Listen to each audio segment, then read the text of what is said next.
దానియేలు గ్రంథము 11వ అధ్యాయము 36వ వచనం నుంచి కొన్ని మాటలు దయచేసి ఎవరైనా చదువుతారా?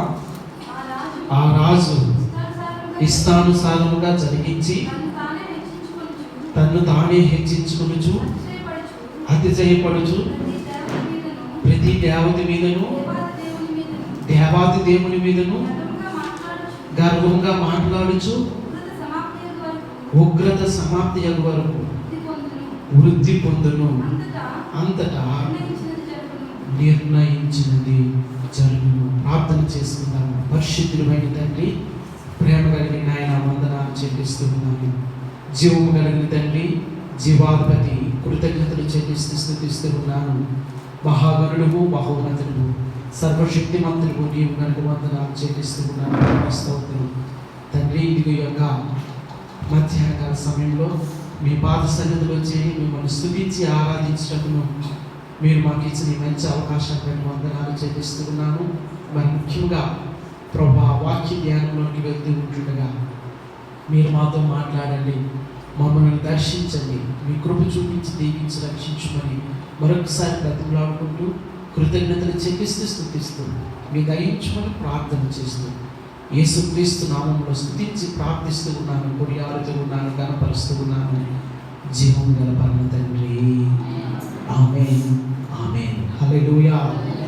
ప్రభువును రక్షకుడైన యేసుక్రీస్తు నామములో మీ అందరికీ శుభములు తెలియజేస్తూ ఉన్నాను.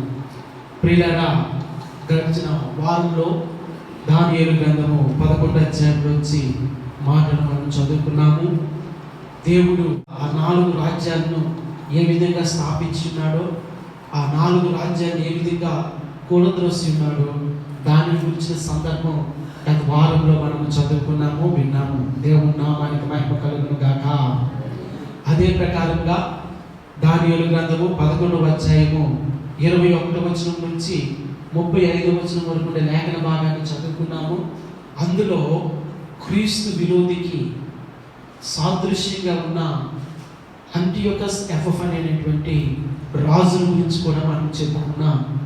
ప్రియులారా, స్వభావంలోను ఆలోచనలోను వారి యొక్క దుష్క్రియల్లోనూ ఇతడు అంత్యక్రీస్తును పోలిన వాడిగా ఉండినట్లుగా గత వారంలో మనం చెప్పుకున్నాము.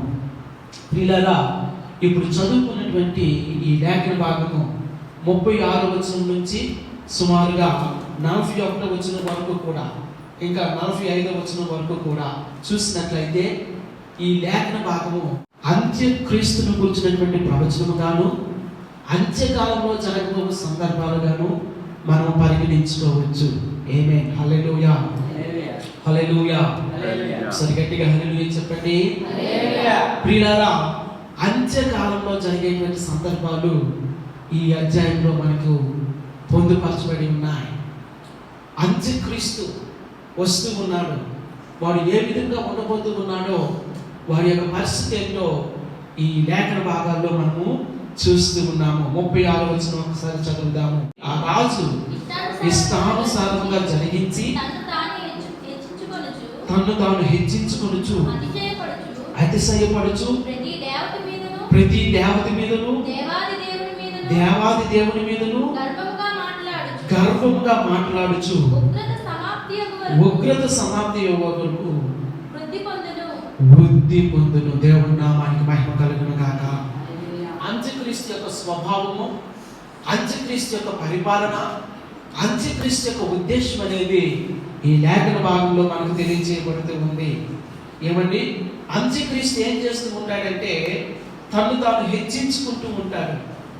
నేనే రాజుని అంటాడు, నేనే దేవుణ్ణి అంటాడు, నేనే ప్రభువుని అంటాడు, ఈ సర్వాధికారం నాకు ఇవ్వబడింది అంటాడు, ఈ లోకమంతా కూడా నా చేతుల్లో ఉంది, నా స్వాధీనంలో ఉంది అంటాడు. తను తాను హెచ్చించుకుంటూ ఉంటాడు. హెచ్చించుకోవడం అనేది అంత్యక్రీస్తు యొక్క గుణమై ఉన్నది.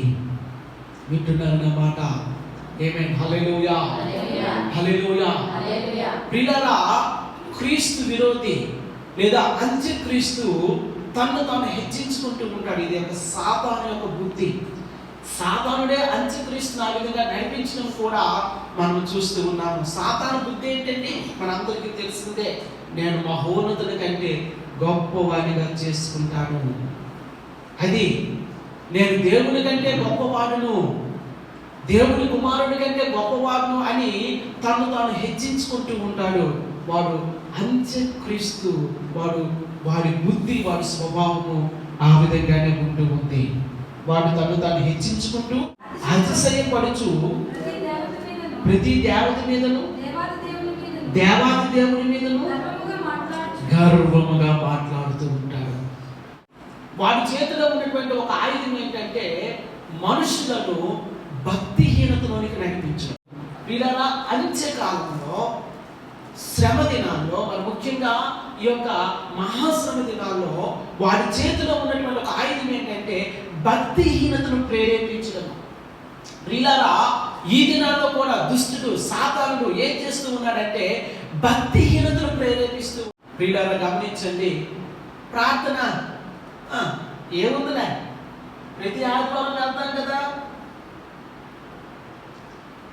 నిర్లక్ష్యంగా దేవుని సన్నిధిలోకి రావడానికి వాడు ప్రేరేపిస్తూ ఉంటాడు. ప్రియులారా గమనించండి, ఒక మాట, మీరు దేవుని సన్నిధికి వెళ్ళొద్దు అని సాతాను చెప్పడం. ఏమండి, దుష్టుడు ఎప్పుడు కూడా మీరు దేవుని సన్నిధికి వెళ్ళొద్దు అని అనడం. మీరు దేవుని సన్నిధికి వెళ్ళండి, కానీ ఆలస్యంగా వెళ్ళండి. ఏమైపోయింది? మీరు దేవుని సన్నిధికి వెళ్ళండి, కానీ ఆ కార్యక్రమాలు అంతగా మీరు పాలు పొందుకోవద్దు. మీ కార్యక్రమాలు మీకు ఉన్నాయి కదా, మీ ఉద్యోగాలు మీకు ఉన్నాయి కదా, మీ ప్రయాణాలు మీకు ఉన్నాయి కదా, మీ వ్యాపారాలు మీకు ఉన్నాయి కదా, మీకుండే పనులు మీకు ఉన్నాయి కదా, కనుక మీకు కూడా ఒక జీవనోపాధి కావాలి కదా, మీ పిల్లలు మీరు పోషించుకోవాలి కదా, మీకు కూడా ఎక్కడికైనా వెళ్ళడానికి ఏదైనా ఉండాలి కదా, మీకు కూడా డబ్బులు కావాలి కదా, కనుక మీరు చర్చికి వెళ్ళండి, కానీ ఆ కార్యక్రమాలు అంతగా పాలు పొందొద్దు అని అంటూ ఉంటాడు. అది వారి యొక్క ట్రిక్, అది వారి యొక్క భక్తిహీనతను కలుగు చేయడం. ప్రియులారా, మీరు చర్చికి వెళ్ళండి, దేవుని సన్నిధికి వెళ్ళండి, కానీ మరీ అంత భక్తి చేయొద్దు అంటాడు. మీరు దేవుని సన్నిధికి వెళ్ళండి, కానీ మరీ ఎక్కువగా దానిలో లీనమైపోవద్దు అంటాడు. మీరు ప్రార్థన చేయండి, కానీ మరీ ఎక్కువగా ప్రార్థన చేయొద్దు అంటాడు. మీరు ప్రార్థన చేయండి, కానీ కొద్దిసేపు చాలులే, ఒక 5 నిమిషాలు ప్రార్థన చేస్తే సరిపోతూ ఉంది, ఒక 10 నిమిషాలు ప్రార్థన చేస్తే సరిపోతూ ఉంది, గంటల తరబడి మోకరించి ప్రార్థన చేయాలా? అలా ప్రార్థన చేస్తే దేవుడు అంగీకరిస్తాడా? లేకపోతే అంగీకరించడానికి లోన నుంచి గొలుగుతా ఉంటాడు. అది భక్తిహీనత. ప్రియులారా, అటువంటి భక్తిహీనతను ప్రేరేపిస్తూ ఉంటాడు. మనం చాలా జాగ్రత్తగా వాడి యొక్క సులువుగా పెట్టే పాపం నుంచి మనము తప్పించుకుంటూ ఉండాలి. దేవుని నామానికి మహిమ కలుగును గాక. ఈ రోజుల్లో భక్తిహీనతను కలిగించేటువంటి మరొక సాతాను యొక్క ఉపాయాన్ని చెప్తూ ఉన్నాను, జాగ్రత్తగా గమనించండి. ఏదైనా కానీ ఆదివారం పూట వాడు ఏం చేస్తారంటే ఒక పని పెడతా ఉంటాడు. మనకు చాలా ఇంపార్టెంట్ అయిన ఒక కార్యక్రమము ఆదివారం పెడతారు.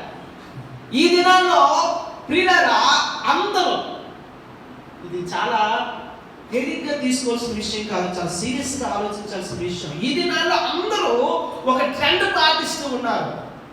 ఏంటంటే ఆ ట్రెండ్, వారు ఏ కార్యం చేయాలన్నా లేకపోతే ఏ ఫంక్షన్ చేయాలన్నా ఆదివారం వచ్చేటట్లుగా చూసుకుంటూ ఉన్నారు. ఎందుకు? ఆదివారం సెలవని, ఆదివారం నాడు పెడితే అందరూ వస్తారని ఆ విధంగా పెట్టుకుంటూ ఉన్నారు. కానీ అది దుష్టుని యొక్క ఆలోచన. నేను నిజంగా చెప్తూ ఉన్నాను అన్నమాట. ప్రియులారా, దేవుని సన్నిధికి రాకుండా దేవుని బిడ్డలకు ఆటంకం చేయడంలో ఒక మెలకువను సాతానుడు పాటిస్తూ ఉన్నాడు. లేదా దేవుని సన్నిధిలో, దేవుని సన్నిధికి ఆదివారం నాడు దేవుని బిడ్డలు రాకుండా ఉండడానికి ఒక ఆటంకాన్ని కలుగు చేయడానికి సాతానుడు ఆ విధంగా ప్లాన్ చేస్తూ ఉన్నాడు. ప్రియులారా, నేను గత సారి అంటే ఇంతకు ముందు అమెరికా దేశానికి వెళ్ళినప్పుడు అక్కడ ఉన్న సహోదరులతో ఎన్నో మంచి సంగతులు నేను మాట్లాడుతూ ఉండేవాడిని. అందులో ఒక సహోదరుడు నాకు చెప్పిన మాట ఏంటంటే, అలా డ్రైవింగ్ చేస్తూ వెళ్తున్నప్పుడు అక్కడ ఒక సైన్ కనపడింది. ఒక షాప్ దగ్గర ఒక సైన్ కనపడింది, ఒక గుర్తు కనపడింది. ఏంటంటే 24/7 అని రాసింది. అంటే దాని అర్థం ఏంటంటే 24 గంటలు 7 దినాలు కూడా ఈ షాపు తెరవ చేయబడి ఉంటుందని అర్థం. మరి ఆ సహోదరుడు ఆ సైన్ చూపించి చూడండి ఇది ఏ విధంగా ఉందో. ఒకప్పుడు అమెరికా దేశంలో ఆదివారం అంటే షాపులన్నీ క్లోజ్ చేసేవారండి. షాపులన్నీ క్లోజ్ చేసి దేవుని సన్నిధికి వెళ్తూ ఉండేవారు, చర్చిలో గడుపుతూ ఉండేవారు, చర్చిలో ఉంటూ ఉండేవారు, ప్రార్థనలు జరుగుతూ ఉండేది. ఆదివారం సెలవు. ఒకవేళ తప్పనిసరి అవసరమైన పరిస్థితి ఉంటే ఏ సాయంకాలమో లేకపోతే ఏ రాత్రి పూటో తెలుస్తూ ఉండేవారంట. కానీ ఈరోజు చూస్తే అమెరికాలో ఆదివారం సెలవనే మాటే లేదు. ఆదివారం సంగతి గుర్చండి, ప్రతి దినము ప్రతి గంట కూడా షాపులు తెరవ చేపెట్టి ఉండటం చూసి ఆయన ఎంతగానో బాధపడుతూ ఉన్నాడు. ఆయన అంటూ ఉన్నాడు, అమెరికా యొక్క ఆత్మీయత ఈ విధంగా దిగజారిపోయింది. ఎందుకు ఈ మాట చెప్తూ ఉన్నానంటే ప్రియులారా, 24/7 ఎల్లప్పుడూ వ్యాపారం జరుగుతూ ఉంది. కానీ దుష్టుని యొక్క పన్నాగం ఏంటో తెలుసా? వీరిని ఆ వ్యాపారంలోనో దానిలోనో మరొక దానిలోనో బిజీ చేస్తే వారు దేవుణ్ణి మర్చిపోతారన్నది దుష్టుని యొక్క ఆలోచన. సులువుగా పెట్టే పాపాలండి. నిజంగా చెప్తూ ఉన్నాను, దేవుని యొక్క వాక్యంలో వచ్చి ఆదివారం నాడే ఈ రోజుల్లో ఫంక్షన్ జరుగుతూ ఉన్నాయి, ఆదివారం నాడే అనేక కార్యకలాపాలు జరుగుతూ ఉన్నాయి, ఆదివారం నాడే అందరూ అటెండ్ అవుతారని చెప్పి ప్రియులారా దేవుని కార్యం ఆపు చేసి ఈ లోకానుసారమైన కార్యాలకు పరుగులు వెళ్తున్న క్రైస్తవులు కూడా ఈ దినాల్లో ఉన్నారు. అది సాతాను యొక్క చిక్కు అని మరొకసారి జ్ఞాపకం చేస్తూ ఉన్నాను. ఎందుకంటే సాతాను సులువుగా చిక్కుల్లో పెడుతూ ఉంటాడు. మనకు తెలీదు, ఏమంటే మనకు తెలియదు ఆ సంగతి, కానీ సాతాను సులువుగా చిక్కుల్లో పెడుతూ ఉంటాడు. మనం జాగ్రత్త వహించాలి. ఒక రకమైన భక్తిహీనత, ఒక రకమైనటువంటి అవిధేయత, ఒక రకమైనటువంటి అన్గాడ్లీనెస్, ఒక రకమైనటువంటి నిర్లక్ష్యాన్ని మనకు తెలియకుండానే మన బుర్రలోనికి మన యొక్క మనస్సులోనికి అలాగే మన శరీరంలోనికి వాడు ఇంజెక్ట్ చేస్తూ ఉంటాడు. అదే వాడి పని. ఏమండి ఇక్కడ అదే మనం చదువుతున్న 36 వచనంలో చూసినట్లయితే చదవండి ఆ మాట మరొకసారి. ఆ రాజు ఇష్టానుసారంగా జరిగించి తను తాను హెచ్చించుకొని అతిశయపడుచు దేవాది దేవుడి మీదను గర్వముగా మాట్లాడుచు ఉగ్రత సమాప్తి వరకు వృద్ధి పొందును. వాడు ఆ విధంగా వృద్ధి పొందుతా ఉంటాడు.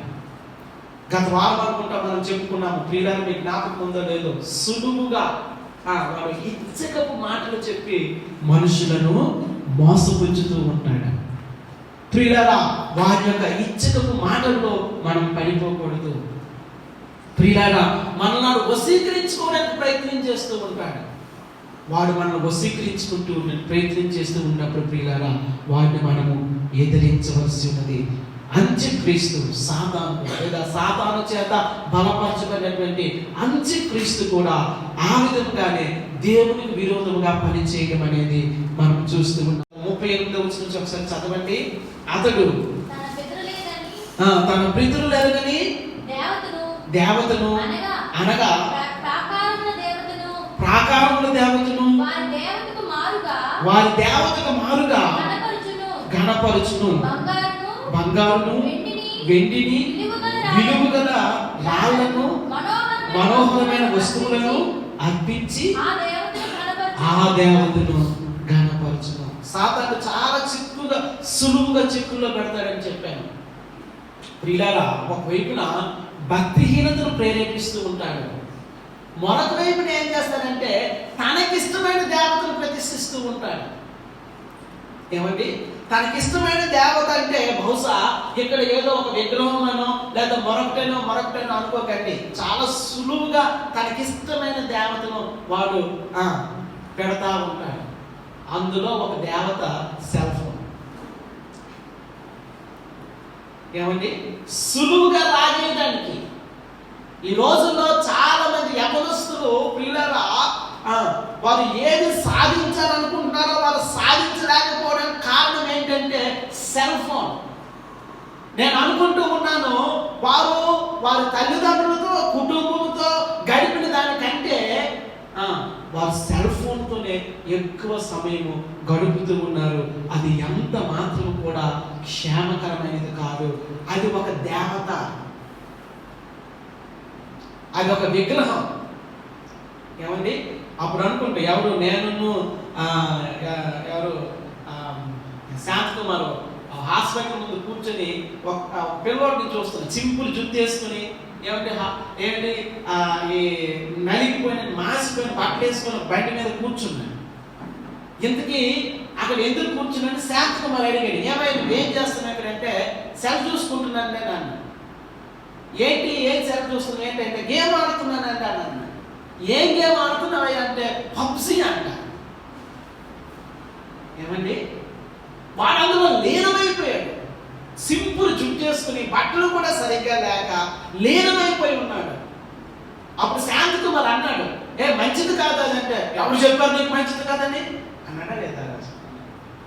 ఎవరు చెప్పారు మంచిది కాదని? నా ఇష్టం, నేను ఆడుతాను అన్నట్టుగా జవాబు ఇచ్చి చాలా రెక్లెస్గా, చాలా నిర్లక్ష్యంగా సమాధానం ఇచ్చి వెళ్ళిపోయాడు. వీళ్ళగా ఆ ఫ్రస్ట్రేషన్ అనేది కలుగుతూ ఉంటుంది వారిలో. ఎందుకంటే ఆ సెల్ ఫోన్కి ఎడిక్ట్ అయిపోయి ఏమండి ఆ విధంగా ఉండే సందర్భాలు మనం చూస్తూ ఉన్నాం. అది ఒక్క సందర్భం మాత్రమే చెప్పండి, ఇంకా అటువంటివి ఎన్నో ఉన్నాయి ప్రియులారా. ఈ దినాల్లో మొరక దేవత, సాతాను పెట్టినటువంటి మొరక దేవత ఏంటంటే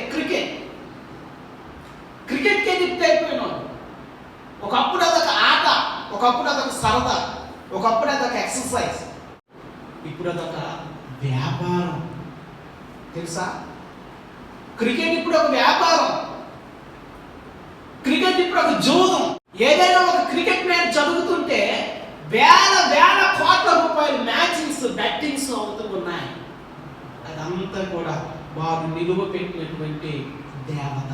ప్రియులారా, ఎందుకు ఈ మాటలు చెప్తూ ఉన్నానంటే వాడు భక్తిహీనతను ప్రేరేపించి, భక్తిహీనతను మనుషుల్లో కలిగించి, మరి ముఖ్యంగా ఏం చేస్తూ ఉంటాడంటే తనదైన దేవతను అక్కడ స్థాపిస్తూ ఉంటాడు. తనదైన దేవత సెల్ ఫోన్, తనదైన దేవత క్రికెట్, తనదైన దేవత డ్రగ్ అడిక్ట్స్, తనదైన దేవత ఇంకా రకరకాలైనటువంటి విచ్చలవిడితనం ఈ దినాల్లో జరుగుతుంది. ప్రియులారా, అటువంటివన్నీ కూడా వారు ప్రేరేపిస్తూ సులువుగా పాపంలోనికి లాగి పరిశుద్ధులను సైతము వారు నాశనం చేయడానికి ప్రయత్నం చేస్తూ ఉంటారు. కనుక ప్రియులారా, ఈ ఉదయకాల సమయంలో లేదా ఈ మధ్యాహ్నకాల సమయంలో మనము జాగ్రత్త వహించవలసి ఉన్నది అని ప్రభు పేరట నేను మీ అందరికీ తెలియజేస్తూ ఉన్నాను. మన కుటుంబాలను మనం కాపాడుకోవాల్సిన అవసరం ఉంది. మన యవన బిడ్డలను మనం కాపాడుకోవాల్సిన అవసరం ఉంది. వారి చదువుల విషయంలో మనం ప్రార్థించాల్సిన అవసరం ఉంది. వారిని మంచి భవిష్యత్తు ఇస్తూ ఇదిగో ఈ లోక మాలిన్యం అంటకుండా వారిని జాగ్రత్త పరచవలసిన అవసరత ఎంతో ఉందని ప్రభు పేరట నేను మీకు తెలియజేస్తూ ఉన్నాను. ఎందుకంటే సులువుగా చిక్కుల్లో పెడతాడు వాడు. భక్తిహీనతను ప్రేరేపిస్తాడు. అంటాడు, మీరు చర్చికి వెళ్తున్నారు కదా, ఏం జరిగిపోయింది మీకు? ఇన్ని రోజులు చర్చికి వెళ్తున్నా, ఉద్యోగం వచ్చిందా? ఇన్ని రోజులు చర్చికి వెళ్తున్నా, ఇన్ని అనారోగ్యం తగ్గిందా? ఇన్ని రోజులు చర్చికి వెళ్తున్నా, నువ్వేమైనా సంపాదించుకున్నావా? ఆ విధంగా మనుషుల్ని ప్రేరేపించి, ఆ విధంగా మనుషుల్ని చెడగొట్టడానికి, నాశనం చేయడానికి ప్రయత్నం చేస్తూ ఉంటాడు. జాగ్రత్త వహించాలి. ఆల్రెడీ ప్రియులారా, సాతాను యొక్క కార్యాలు ఇంకా విపరీతమైపోతూ ఉన్నాయి. ఒక పిల్లడితో మాట్లాడండి, కాలనీకి వెళ్ళి ఎంత ర్యాష్గా సమాధానం ఇస్తారో మీరు చూడండి. మంచి మాట రాదు వాటి నోట్లోంచి. ఎంత రెక్లెస్గా అసలు పిలిస్తే పలకడు కూడా. ఒకరు పలికినా చాలా రెక్లెస్గా సమాధానం ఇస్తూ ఉంటాడు. దేవుడు అంటే భయం లేదు. అటువంటి చాలా చాలా దురదృష్టకరమైనటువంటి పరిస్థితులు లోకంలో ఉన్నాయి. ఇవన్నీ కూడా దుష్టుడు చేస్తున్నటువంటి కార్యాలు, సాతానుడు చేస్తున్నటువంటి కార్యాలు, ఇటువంటి బుద్ధి అంత్యక్రీస్తుకు ఉంది. అంత్యక్రీస్తు ఇంకను రెచ్చిపోయి తనకున్న సమయం కొంచెమైనా చెప్పి ఇంకను పరిశుద్ధులను నాశనం చేయడానికి ప్రయత్నం చేస్తూ ఉన్నాడు. కనుక మనము కాలం ఎరిగిన వారిపై ఏం చేయాలండి? వీటన్నింటిలో నుంచి మనము తప్పించబడుతూ ఉన్నాం. దేవుని నామానికి మహిమ కలుగును గాక. నేను అదే మాట చెప్తున్నాను. నేను సాయంకాలం ప్రార్థనలో ఉన్నవారు రోమీయులకు రాసిన పత్రిక 13వ అధ్యాయము 11వ వచనం, మీరు కాలం ఎరిగి నిద్ర మేలుకుని వేళ అయినదని తెలుసుకొని అలాగూ చేయుడి. మనము విశ్వాసులమైనప్పటికంటే ఇప్పుడు రక్షణ మనకు మరి సమీపముగా ఉన్నది. హల్లెలూయా. కేవలం దేవుని నమ్ముకున్నామని సమర్పడిపోవాల్సిన పని లేదండి. మనము విశ్వాసులమైనప్పటికంటే ఇప్పుడు రక్షణ మనకు మరి సమీపంగా ఉంది. దేవుడు ఇచ్చేటువంటి రక్షణ ఇంకా సమీపంగా ఉంది. ప్రియులారా, ఈ రక్షణ మనం కోల్పోవద్దు. ప్రియులారా, దేవుడు ఇచ్చేటువంటి రక్షణ మనం కోల్పోయినట్లయితే, ఒకవేళ నీవు రక్షించబడాలి అనుకున్నా మరలా ఆ అవకాశము నీ జీవితంలో ఉండకపోవచ్చు. కనుక ఇప్పుడు రక్షణ సమీపంగా ఉంది కనుక చదువుదాం, ఇంకా మాట చదువుదాం. కనుక రాత్రి చాలా గడిచి పగలు సమీపంగా ఉన్నది కనుక మనము అంధకార క్రియలను విసర్జించి తేజస్సంబంధమైన యుద్ధోపకరణములను ధరించుకుందుము. దేవుని నామానికి మహిమ కలుగును గాక. హల్లెలూయా.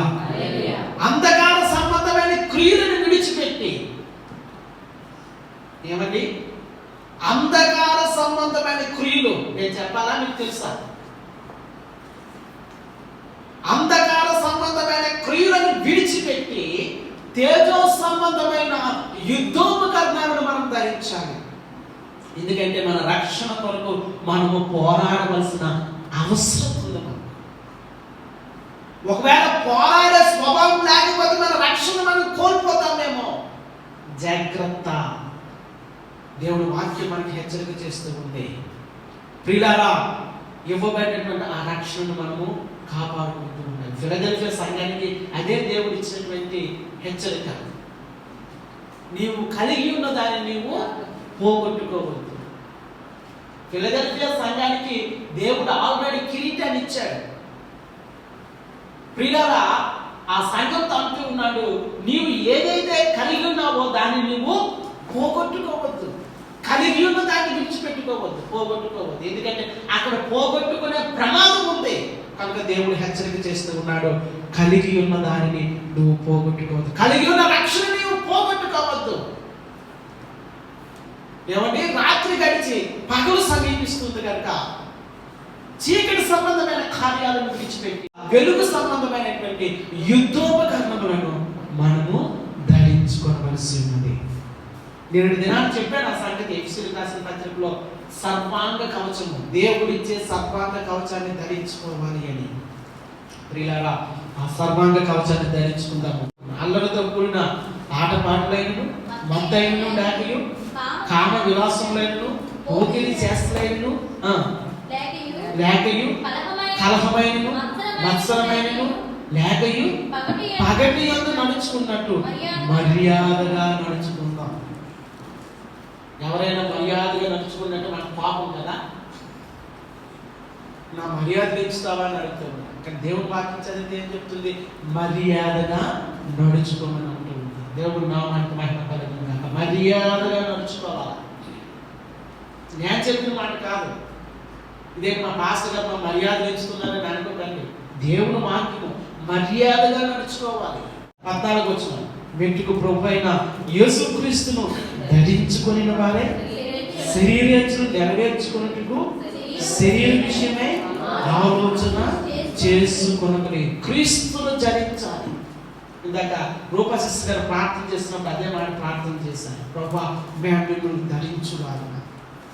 మంచి బట్టలు ధరించుకోవాలని ఆశ ఉంటుంది కదా, కానీ దేవుని వాక్యం చెప్తూ ఉంది ఏం చేయాలంటే క్రీస్తును ధరించుకోవాలి. మీరు మంచి బట్టలు వేసుకుంటే నాకు నచ్చడం కాస్తున్నా, మంచి బట్టలే వేసుకున్నాను, మంచి బ్రాండెడ్ వేసుకున్నాను. దేవుని నామానికి మహిమ కలుగును గాక. మంచిగా కనబడండి. మీరు ఎంత మంచిగా కనబడితే అంతగా నేను దేవుని స్తుతిస్తాను. దేవుని నామానికి మహిమ కలుగును గాక. అంటే దానికంటే మరి ముఖ్యంగా క్రీస్తును మనం ధరించుకోవాలి. నీవైనా నేనైనా ఎవరైనా. కనుక సాతాను యొక్క ఉచ్చులో పడద్దు, అంత్యక్రీస్తు యొక్క ఉచ్చులో పడద్దు అనేది నేను చెప్పేటువంటి ప్రాముఖ్యమైన మాట. దేవుని నామానికి మహిమ కలుగును గాక. అయితే చివరిగా ఒక విశేషమైన సంగతి ఉంది. ఆ సంగతిని చదివేస్తాను, ముగిస్తాను. దానియేలు గ్రంథము 11వ అధ్యాయము 45. అయితే అతనికి నాశనము రాకుండుటకై సహాయము చేయవాడు ఎవడును హల్లెలూయా. అంత్యక్రీస్తు ఎంతగా రెచ్చిపోయినా, ఎంతగా నాశనం చేసినా, ఎంతగా హింసించినా, ఎంతగా బాధించినా, ఎంతగా పరిశుద్ధులను ఇబ్బంది పెట్టినా, ప్రియులారా వాడి నాశనం అనేది వస్తూ ఉందో ఒక దినాన వాడిని తప్పించి రక్షించే నాథుడు ఉండడు. ఏమండి దేవుని వాక్యంలో మనం చూస్తున్నాం చాలా స్పష్టంగా. అయితే అతనికి నాశనం రాకుండాకై సహాయం చేయబడి ఎవడును లేకపోవును. ఎందుకో తెలుసా? నా ప్రభు రాజులకు రాజుగా తన రాజ్యంతో ఈ భూమి మీదకి వస్తూ ఉన్నాడు. దేవుని నామానికి మహిమ కలుగును గాక. తన రాజ్యాన్ని ఈ భూమి మీద స్థాపిస్తూ ఉన్నాడు. ఈ భూమి మీద తన రాజ్యాన్ని స్థాపించే ముందుగా సాతాను యొక్క కార్యాలు, అంత్యక్రీస్తు యొక్క కార్యాలను ఆయన పూర్తిగా లయము చేస్తూ ఉన్నాడు. దేవుని నామానికి మహిమ కలుగును గాక. ఆ గొప్ప నిరీక్షణ అనేది నాకు ఆయన తన రాజ్యంతో వస్తూ ఉంటుండగా ఆయన రాజ్యం కొరకే మనం సిద్ధపడదాము. సాతానుడు ఎన్ని బాధలు పెట్టినా, ఎన్ని హింసలు పెట్టినా, ఎన్ని అపవాదులు మన మీద వేయించినా, పిల్లలు ఎంతగా హింసించినా, బాధించినా, మన ప్రభువు చేతిని మాత్రం మనము విడువవద్దు. దేవుని నామానికి మహిమ కలుగును గాక. వారికి కొంత సమయం ఇవ్వబడింది. ఆ సమయం ఇవ్వబడినంత కాలమే వాడు వృద్ధి పొందుతాడు.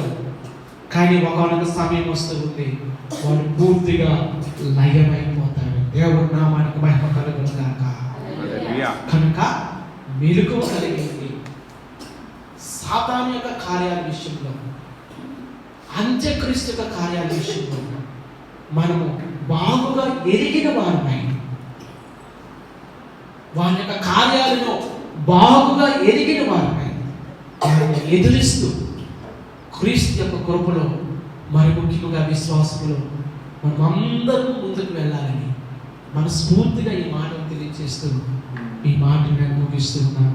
అటువంటి కృపను పరిశుద్ధాత్మ దేవుడు మనందరికీ నడిపించి, దీవించి, ఆశీర్వదించును గాక.